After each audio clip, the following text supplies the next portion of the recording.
Estás escuchando un nuevo capítulo de Tras Hegel, donde Maki y Néstor te acompañarán a leer e interpretar la fenomenología del espíritu, una de las obras más ambiciosas de la filosofía. Y es que entre no saber nada y saberlo todo, ellos saben algo.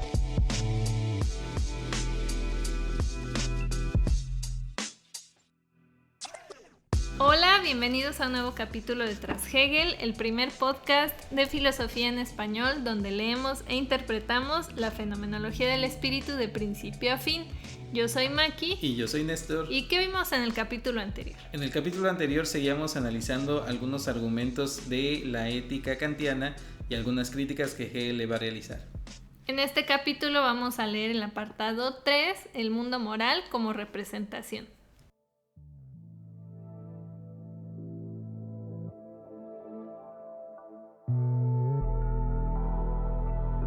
Y del mismo modo, la conciencia se pone a sí misma como una conciencia cuya realidad, inadecuada a la del deber, es superada, y como superada o en la representación de la esencia absoluta, no contradice ya a la moralidad.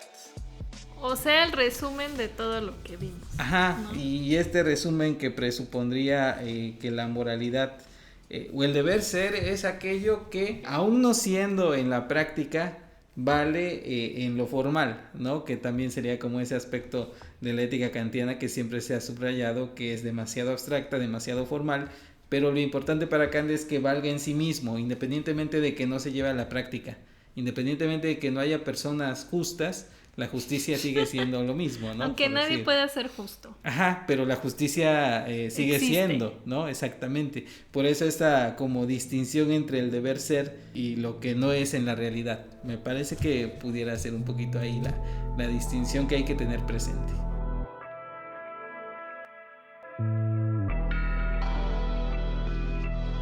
Como en la conciencia moral se dan del mismo modo ambas cosas, la libertad del ser y la inclusión de éste en la conciencia, su objeto deviene como un objeto que es y que al mismo tiempo solo es pensado. En la última parte de su intuición, el contenido se pone esencialmente de tal modo que su ser es un ser representado, y esta conexión del ser y el pensamiento es enunciada como lo que de hecho es, como el representar. Creo que la palabra clave puede ser el concepto y también la noción de la representación y cómo Hegel entiende el término de concepto, porque un concepto se realiza y se tiene que realizar como a plenitud, ¿no? Vamos a poner un caso hipotético y de alguna u otra manera se construye. Y no sé si ya lo hemos puesto y si no, pues ya ni modo, lo volvemos a repetir. ¿El de la señora? No, el de... ¿cuál es la señora? No, este es otro. Este es otro diferente de la señora. El ejemplo es dos personas, dos hombres se encuentran en una isla desierta, pero se encuentran por primera vez. Durante mucho tiempo pensaron que la isla estaba desierta hasta que se encuentran.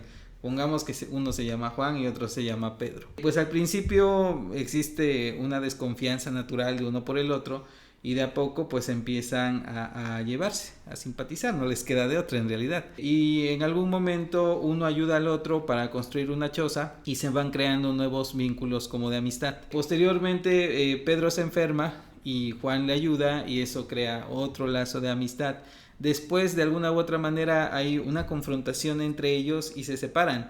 Y con el paso del tiempo se reconcilian y esto hace que la amistad sea un poco más fuerte. Dentro de lo que cabe, aunque Juan y Pedro no lo sepan, están desarrollando un concepto. Y el concepto se llama amistad.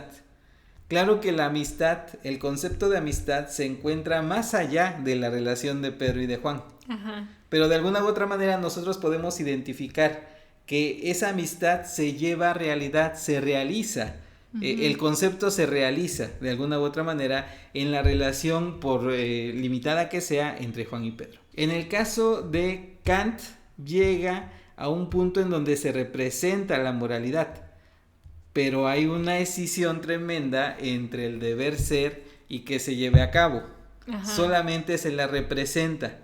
No puede llegar al cumplimiento porque, para empezar, nuevamente, como habíamos dicho anteriormente para Kant, el ser humano ya tiene una cierta debilidad que hace que no desee realizar el acto moral, no desee cumplir moralmente, entonces se le presenta como deber, como obligación. pero entonces esa moralidad autoimpuesta solamente se la representa, no la lleva a efecto o no implica que se la lleve a efecto. Llegamos a un punto en donde queda representada la moralidad, pero simplemente no hay como un desarrollo natural de ese concepto. El concepto no se lleva a plenitud. O sea, según Kant, no veríamos la amistad entre Pedro y Juan. Según Kant, lo importante es esa amistad, aunque no se lleve a efecto. O sea, la relación entre Juan y Pedro está más allá de la amistad en sí misma considerada. Pero para Hegel lo importante no es solamente la representación, sino que se lleve a efecto en la realidad. Que separemos esa brecha entre lo formal y lo material, por decirlo de alguna manera. Que rompamos esa escisión entre el deber ser y el querer ser, por decirlo de alguna manera. O sea que según Kant, Pedro y Juan solo podrían querer aspirar a que lo suyo se llame amistad. De hecho, que en Hegel sí. Ellos están haciendo realidad el concepto de amistad. Sí, y en cierta manera también esa es una crítica a partir del mismo argumento de la amistad hacia Kant, porque un kantiano decía, yo ayudo a mi amigo, pero ahí lo hago por querer y no por deber ser. O sea que encima de todo Kant está contra la amistad. Digamos que... el valor más importante en todo el mundo.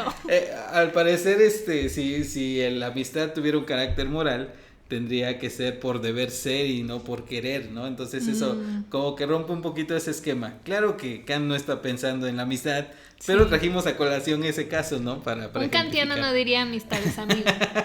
Un hegeliano sí, ¿no? Quizás sí, hay que analizarlo, pero...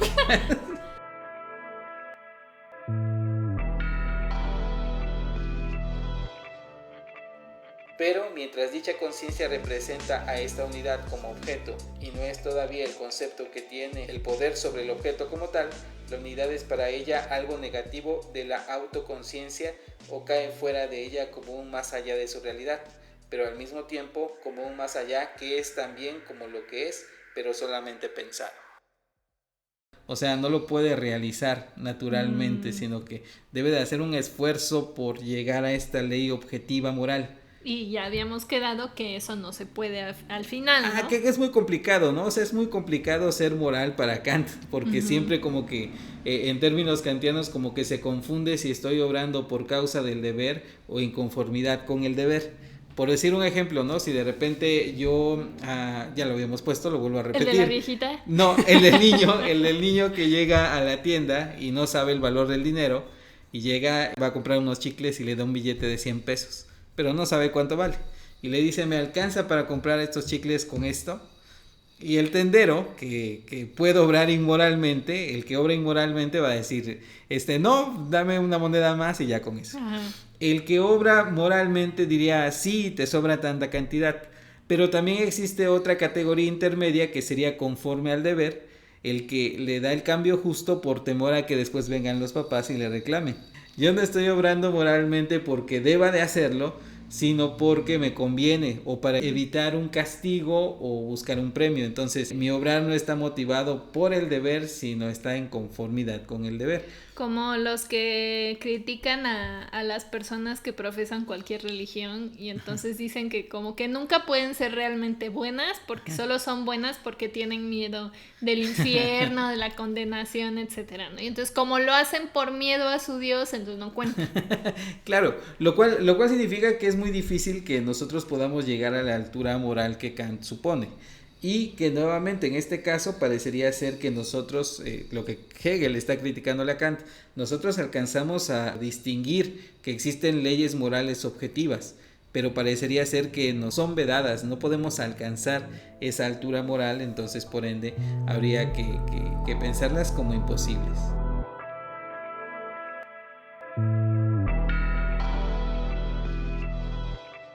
La proposición según esto puede formularse pues así: no hay ninguna autoconciencia real moralmente perfecta, y como lo moral en general solo es en tanto que es perfecto, pues el deber es el puro en sí sin mezcla alguna y la moralidad consiste solamente en la adecuación a este algo puro. Entonces la segunda proposición significa en general que no hay ninguna realidad moral. ¿Sí? Pa' pronto, y punto, y se acabó. Que el argumento no sé qué tan efectivo sea, Pero de serlo sería decirle a Kant como que por su propia altura moral que quiere establecer termina por aniquilar la moralidad. Porque entonces nadie es moral. Y hay un trasfondo cristiano como siempre que se asoma. Se asoma en Kant y en todo nuestro pensamiento cristiano, ¿no? Existe la justicia si no existe ninguno que sea justo, porque en el mundo nadie es justo.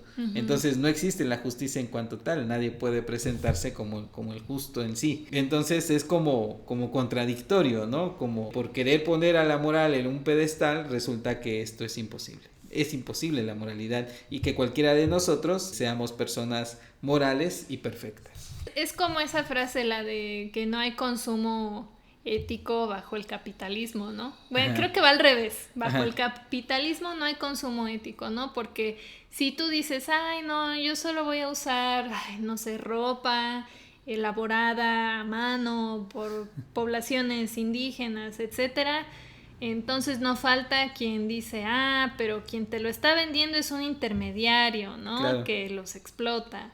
O incluso lo compraras directamente. Sí. Pero eso no beneficia su estilo de vida. O cómo el precio fue justo, o quién determinó. Claro, exactamente. Porque a lo mejor ellos te lo están malbaratando para que tú les compres. Entonces, básicamente todo lo que haces y todo lo que dices está mal. Y entonces hay quien se va al punto de decir, bueno, pues ya nada importa, ¿no? Voy a comprar en Shein y en Amazon y viva el capitalismo, etcétera. Que ese es el punto que a mí me parece que Hegel de alguna u otra manera trata de salvar, pero de algún otro modo, si tú quitas la noción de lo absoluto que lo resuelve en el devenir mismo de la historia y de sus procesos, ¿quién te asegura que la ética no se disuelve también detrás del argumento hegeliano? O sea, ciertamente puede que Kant esté terminando por aniquilar la moralidad porque nadie es perfecto. Creo yo que no va del todo por ahí, pero bueno, asumiendo el argumento. Esa es la crítica de Hegel. Asumiendo el argumento de Hegel, la solución hegeliana tampoco es muy satisfactoria en ese ámbito. A menos que venga lo absoluto y lo resuelva en última instancia en sus procesos, ¿no? Pero si tú quitas el espíritu absoluto, nos quedamos también con un serio problema en el ámbito de lo moral. Ya. Pues ya al final de cuentas nada importa. Y no que cada quien haga lo que se le pegue la gana.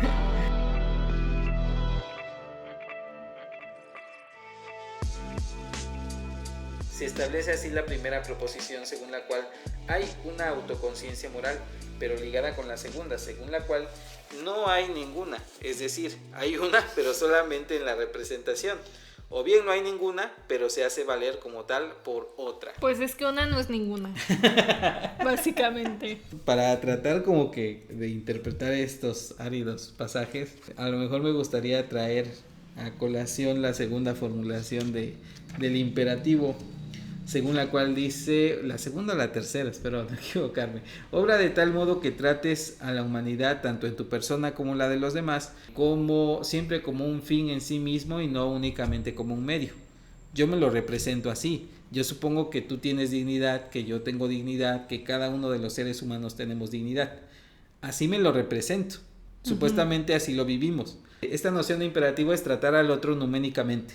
No como se me aparece, sino como es en sí mismo. Ajá. O al menos así me lo represento, no una distinción kantiana, numénico y fenoménico. Pero cuando voy en la realidad en la calle, el otro sigue siendo el papel que desempeña. Esto es el barrendero, el chofer es el chofer. Sí, es el extra en la película de tu vida. Es el extra, exactamente. O sea, no es que trate yo siempre moralmente a cada uno con la dignidad que le corresponde y con la cual me lo represento. Uh-huh. Simplemente lo trato o me llevo con él, establezco relaciones sociales en términos fenoménicos y no numénicos. Uh-huh. Por eso esa decisión kantiana pues es... Y ni siquiera es necesario tratarlos mal ni nada. No, nada más. No. Pues al barrendero lo saludas, a lo mejor le das el paso, lo que sea, pero... Pues sigue siendo él. O sea, si te refieres a él, vas a decir, el barrendero. Sí, no vas a decir, fulanito de tal, padre de familia, de tantos hijos y que no sé qué, y bla, bla, porque en tu vida es solo un extra. Sí, y tú serás el transeúnte cuando alguien te vea pasar la calle. La vieja loca que pasó ahí corriendo, ¿no? Sí, claro, ¿no? Todos asumimos esos roles fenoménicamente establecidos, si quieren ustedes, pero aunque tenga yo la representación de que toda persona tiene dignidad, en realidad sí se presenta como esa separación, esa escisión entre cómo me lo represento y cómo lo trato realmente. Y por eso así como que es contradictorio, o sí o no, o a veces sí o a veces no, pues es que ya la decisión está tan fuerte que no se puede como que pasar por alto, ¿no? En la realidad.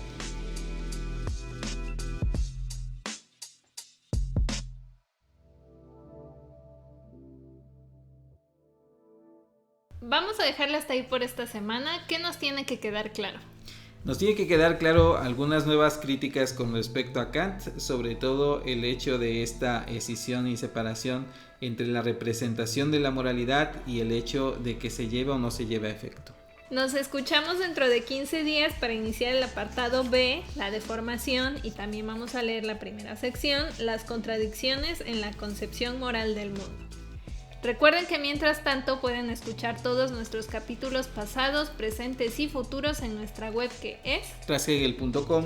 Estamos en Spotify, iTunes, YouTube, Stitcher, donde sea que escuchen podcast, ahí estamos.